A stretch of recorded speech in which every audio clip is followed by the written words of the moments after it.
सूरज की पहली किरणों ने आसमान में हल्की सी रोशनी फैलाई थी, लेकिन नीचे जमीन पर फैला अंधेरा अभी भी बाकी था। भारत की एक छोटी सी गली में बसे गांव में एक छोटे से घर के अंदर एक परिवार की आंखों में असमंजस और चिंता की लहर थी।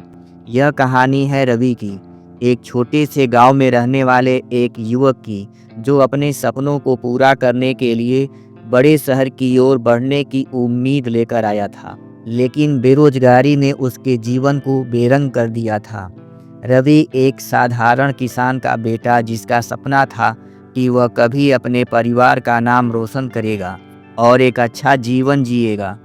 उसने अपनी पढ़ाई पूरी करने के बाद एक छोटे से शहर में नौकरी के लिए आवेदन किया था। उसकी उम्मीदें आसमान से भी ऊंची थीं, लेकिन जैसे ही उसने देखा कि शहर में हर दिशा में बेरोजगारी का अंधकार छा गया था, वह समझ नहीं पाया कि क्या करे। बेरोजगारी के दायरे में उसके जैसे लाखों युवा फंसे हुए थे। सरकारी नौकरियों में बढ़ती प्रतिस्पर्धा, निजी कंपनी में घटती नौकरियों की संख्या और शिक्षा के बाद भी काम की कमी ने उसे निराश कर दिया था। रवि की स्थिति को देखकर उसकी मां सुशीला देवी बहुत चिंतित रहती थी। उन्होंने उसे ढांढस बंधाने के लिए हमेशा यह कहा, बिल्कुल घबराओ मत बेटा, समय आएगा, तुम्हारा भी भाग्य बदलेगा। लेकिन उसके मन में भी एक अजीब सा डर था, क्योंकि वह खुद जानती थी कि आजकल नौकरी पाना इतना आसान नहीं था। रवि की आंखों में एक गहरी उदासी थी, क्योंकि उसने कितनी बार खुद को आईने में देखा था और सोचा था, क्या मुझे भी अपनी पहचान और सम्मान पाने के लिए इस बेरोजगारी की जंजीरों में बंधे रहना होगा। रवि का दिन सुबह सुबह उठकर नौकरी की तलाश में निकलने से शुरू होता था। वह कई सरकारी दफ्तरों में जाता, पत्रिकाओं और समाचार पत्रों में विज्ञापनों को देखकर उम्मीदें जिंदा रखने की कोशिश करता, लेकिन हर बार उसकी उम्मीदें चूर हो जाती। सरकारी दफ्तरों से उसे हमेशा वही जवाब मिलता था, इस वक्त कोई वैकेंसी नहीं है, कृपया फिर से प्रयास करें। निजी कंपनियों में भी नौकरी के लिए आवेदन करना उसके लिए एक लंबा और थका देने वाला सफ़र बन चुका था। वह अनुभवहीन था और कंपनियों में अब सिर्फ तकनीकी और अनुभवी कर्मचारियों की मांग थी। रवि के पास केवल अपनी शिक्षा और कड़ी मेहनत का अनुभव था, लेकिन वह इस प्रतिस्पर्धी दुनिया में कहाँ खड़ा था। एक दिन वह निराश होकर अपने पुराने दोस्त अजय से मिलने गया।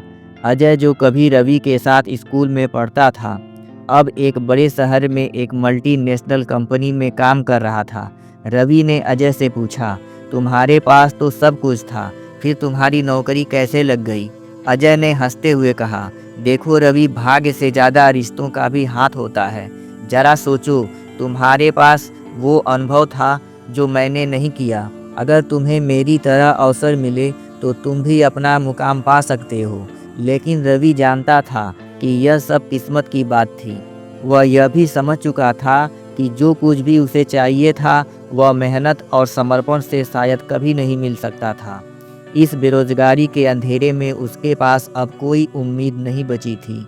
रवि की निराशा अब गहरे अवसाद में बदल चुकी थी। उसने नौकरी की तलाश पूरी तरह से छोड़ दी थी और अपने दिन का अधिकांश समय अब अपने छोटे से आंगन में बिताने लगा था।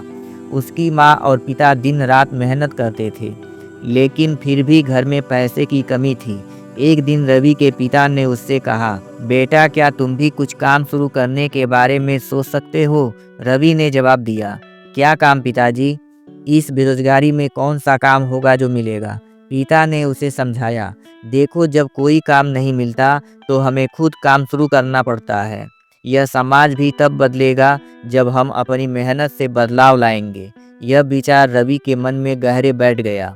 उसके पास सीमित संसाधन थे, लेकिन उसने ठान लिया कि वह कुछ न कुछ करेगा, चाहे जो भी हो। उसने छोटे स्तर पर व्यापार शुरू करने के बारे में सोचा। वह सोचने लगा, क्या मैं छोटे व्यापार से शुरुआत कर सकता हूँ? यह विचार रवि के लिए एक नई उम्मीद लेकर आया था। अब उसकी यात्रा सिर्फ नौकरी के लिए ही नहीं थी, बल्कि उसे खुद को साबित करने और एक नई शुरुआत करने के रूप में देखी जा सकती थी।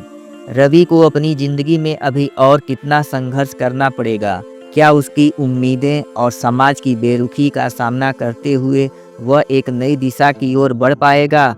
जानने के लिए इस कहानी का दूसरा भाग देखना ना भूलें। आगे के हिस्सों में विस्तार से इस कहानी को जानने के लिए वीडियो को लाइक और चैनल को सब्सक्राइब जरूर करें। धन्यवाद।